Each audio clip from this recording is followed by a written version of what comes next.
ধরনটা এই ইমান একটু ধরে নেটা তারপর আপনারটা কেউ নেই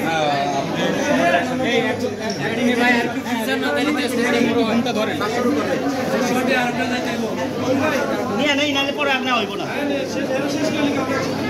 আচ্ছা বলেন কি আলাদা সিদ্ধান্ত এই যে একটা মামলা উভয় পক্ষ বক্তব্য শুনে আদালত জামিনের আবেদন এবং রিমান্ডের আবেদন নামঞ্জুর করছে।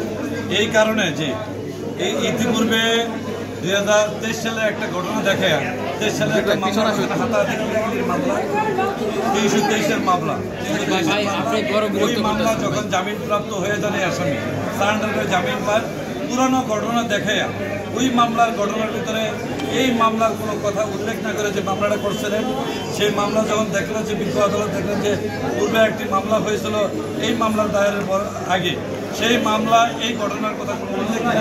যদি এই ধরনের কোনো ঘটনা ঘটত তবে এই মামলায় আগের মামলায় উল্লেখ থাকত। এই মামলার পূর্বে যে মামলাটা করছিলেন 5/12/2023 323 গত সপ্তাহ 26 তারিখে জামিন দিয়েছেন। বিজ্ঞ আদালতে যখন সারেন্ডার করে জামিন দিয়েছে আসামি তখন দেখলো বাদী যখন দেখলো যে আসামিকে কিছুই করা যাচ্ছে না মিথ্যা মামলা দিয়ে দেন আরেকটি মিথ্যা মামলা দায়ের করলো গতকাল। সেই মামলা আজকে আসামিকে দ্বিতীয় করে বিজ্ঞ আদালতে 5 দিনের রিমান্ড দিয়েছে এবং রিমান্ডের সপক্ষে মামলার প্রসিকিউশন কোনো কাগজপত্র দাখিল করতে পারে না, কোনো উচিত দিতে পারে না যে এটা হচ্ছে একটা মিথ্যা মামলা।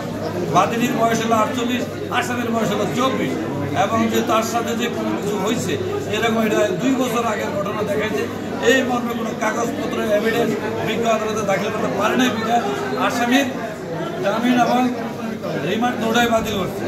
আমরা আশা করি যে আগামীতে কিছুদিনের মধ্যে আশা করি আমরা এই মামলা যেহেতু মিথ্যা মামলা হ্যাঁ আমরা জামিনও পাবো ইনশাআল্লাহ। হয়রানি করার জন্য মামুনকে এরকম মিথ্যা মামলা দিয়ে তার কাছে আটকে রাখার চেষ্টা করা হচ্ছে। হ্যাঁ এটা মিথ্যা মামলা দিয়ে এই আজকের যে আসামি মামুনকে হয়রানি করার জন্য মিথ্যা মামলা দিয়ে যাতে একের পর এক মিথ্যা মামলা দিয়ে তাকে জড়িয়ে এই মামলার সাথে তাকে কিছু করা যায় তার সাথে কিছু করা যায় এই জন্য করতেছে।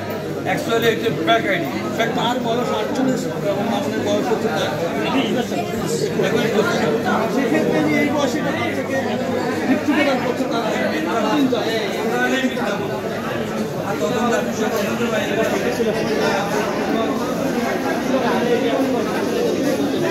তারা কিছু বলবেন আপনি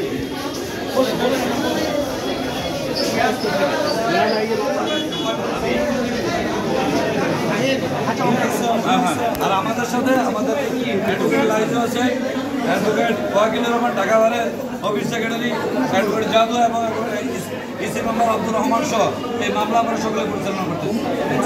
আমরা মিথ্যার বিরুদ্ধে লড়াই করতেছি। হ্যাঁ আমরা চেষ্টা করব। Okay thank